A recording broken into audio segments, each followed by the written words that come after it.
আসসালামু আলাইকুম ওরহমতুল্লাহি ওবরকাতু। প্রাণপ্রিয় ভিউয়ার্স, দোয়া কালাম ভিএস তন্ত্রমন্ত্র শিক্ষালয় চ্যানেলে সকলকে স্বাগতম।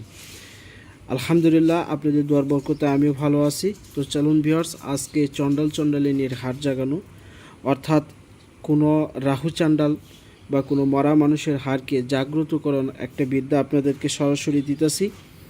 তো যেভাবে আমি আপনাদেরকে বলবো সেভাবে আপনারা কাজটা করবেন, তাহলে আপনি আপনার চণ্ডালিনী হাড়কে জাগ্রত করতে পারবেন।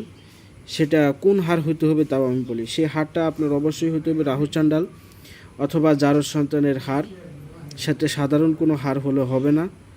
আর হাড়গুলো তোলারও কিছু নিয়ম আছে, যেমন আমাবস্যা বা পূর্ণিমা, যেমন অপঘাতে মারা যাওয়ার ব্যক্তির তার হাড়টা আপনার সংগ্রহ করতে হবে। সেটা অবশ্যই আমাবস্যা অথবা পূর্ণিমার লগ্নে হাড়টা সংগ্রহ করতে হবে। তো ওই হাড়ের উপরেই আপনার এই মন্ত্রটা সিদ্ধি করা যাবে। এটা কোনো সাধারণ মামুলি খেলা নয়। এটা যারা এই বিষয়ে জ্ঞাত বা যারা অভিজ্ঞতা রয়েছেন তারা আশা করি বুঝতে পারছেন আমার কথাগুলো। আর এই যে হাড় জাগানোর বিষয়টা, এই মন্ত্রের শক্তির মাধ্যমেই হাড়কে জাগ্রত করা যায়। তো প্রাণপ্রিয় ভিউয়ার্স, চলুন কথা নয়, আগে আমি আপনাদেরকে হাড় জাগানো মন্ত্রটা একটু ভালো করে দেখাচ্ছি, আপনারা একটু লক্ষ্য করুন। তারপরে আমি আপনাদেরকে বিধিবিধান সমস্ত কিছুই বলবো। হরে হরে হরে কৃষ্ণ নামে বিচি, এখানে পড়তে হবে হরে হরে হরে কৃষ্ণ নামে বিচি হুং হাং সুধা শিব। শুকনা কাষ্টে বসিল জীব, জীবের জীব হরি চণ্ডাল চণ্ডালিনীর হারে দিয়া দাও জীব। হে হরি হে হরি হে হরি। হরে হরে হরে কৃষ্ণ নামে বিচি হুং হাং সুধা শিব। শুকনা কাষ্টে বসিল জীব, জীবের জীব হরি চণ্ডাল চণ্ডালিনীর হারে দিয়া দাও জীব। হে হরি হে হরি হে হরি। আবারও পড়ে শুনাইতেছি, মনোযোগ সহকারে লক্ষ্য করুন। হরে হরে হরে কৃষ্ণ নামে বিচি হুং হাং সুধা শিব। শুকনা কাষ্টে বসিল জীব, জীবের জীব হরি চণ্ডাল চণ্ডালিনীর হারে দিয়া দাও জীব। হে হরি হে হরি হে হরি। তো এই মন্ত্রটা খুব পাওয়ারফুল একটা মন্ত্র। এর নিয়ম বিধিবিধান আমি আপনাদেরকে বলতেছি। তো তার আগে অনেকে আমার ভিডিওটা কপি করতে পারে, কেউ আমার ভিডিওটা কপি করার চেষ্টা করবেন না, তাহলে কপিরাইট আইন অনুযায়ী অবশ্যই আমি আইনত ব্যবস্থা নিব। আর মন্ত্রটা আপনাকে কাজে খাটাইতে হবে কলা পাতায় হাড় রেখে।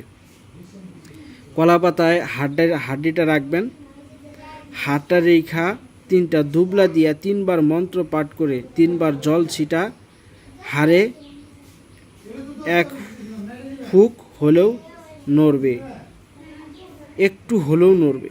এখন এই বিধানটা আমি সংক্ষিপ্তে লিখছি, আমি আপনাদেরকে এখনকার ক্লিয়ার করে বিষয়টা বলতেছি, শুনুন।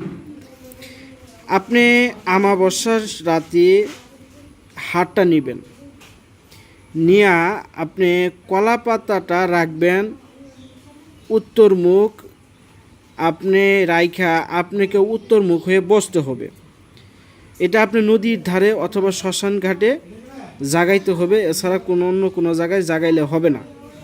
তা আপনি সেখানে বসে হাড্ডিটাকে সামনে রেখে, আর পানিটা আপনার কিন্তু নদীর পানি ভুলেও রাখা যাবে না, বা সেই হাড়কে কখনো নদীর পানি দিয়ে গোসল দেওয়া যাবে না। সেই হাড়টা আপনাকে গোসল দিতে গেলে ভদ্র কুয়া, অর্থাৎ যেই কুয়া, বা অর্থাৎ কুয়া না, সবচেয়ে ভালো হয় পুকুর, যেই পুকুরে মানুষ গোসল করে না, বা যেই পুকুরটা একদম ভদ্র পুকুর, খুব পুরাতন পুকুর, সেই পুকুরের পানি আপনি সংগ্রহ করে আগে নিয়ে আসবেন। নিয়ে আসার পর এবার সেই পানিটুকু আপনি নিয়ে আমাবস্যার সময় চলে গেলেন। আর কি নিতে হবে? পানি, আপনাকে 3টা দুবলা ঘাস, এরপরে আপনাকে 3টা জবা ফুল নিতে হবে। নিয়ে কলা পাতাটা আপনি সামনে রাখলেন। এবার রাত্রে যখন আপনি জাগ্রত করবেন, কলা পাতাটা সামনে রেখে হাড়টা তার উপরে রাখবেন। উপরে রাখার পর এবার আপনাকে এই মন্ত্রটা 108 বার পাঠ করতে হবে, এই হাড়ের দিকে তাকায়া, এক দৃষ্টিতে তাকায়া। মাঝে মধ্যে চোখের পলক ফেলালেও সমস্যা নাই। 108 বার পাঠ করে তারপরে আপনি আবার 3 বার পাঠ করবেন। 108 বার পড়া শেষ, এবার 3 বার পাঠ করে যেই পানিতে আপনি দুবলাটা রাইখা দিয়েছেন একটা বাটির মধ্যে, সেই দুবলাটা নিয়ে আপনি 5টা অথবা 7টা দুবলা বা 3টা দুবলা নিলেন, ওই 3টা দুবলা হাতে নিয়ে আপনি ওইখানে পানিটা নিয়ে ওই হাড্ডিটার ভিতরে পানি ছিটা দিবেন। আর জবা ফুলটা হাড়ের সামনে রাখবেন, দেখবেন হাড়টা একটু নড়াচড়া করবে, হাড়টা সম্পূর্ণ নড়বে না, হাড়টা একটু নড়াচড়া করবে। নড়াচড়া করলে আপনারা ভয় পাবেন না, কারণ এই হাড়টা আপনার জাগ্রত হয়ে গেল। তো প্রাণপ্রিয় ভিউয়ার্স, এইভাবে আপনাকে হাড় জাগ্রত করতে হবে এবং কি সম্পূর্ণ আপনার নিজ দায়িত্বে এই হাড়কে আপনার জাগ্রত করতে হবে, কথাটা মাথায় রাখবেন।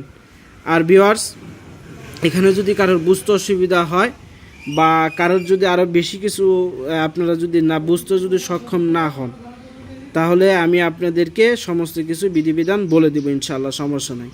তো ভিউয়ার্স, আর ভিডিও বেশি বড় করব না। কারোর যদি বুঝতে অসুবিধা হয় তাহলে কমেন্টে যোগাযোগ করবেন।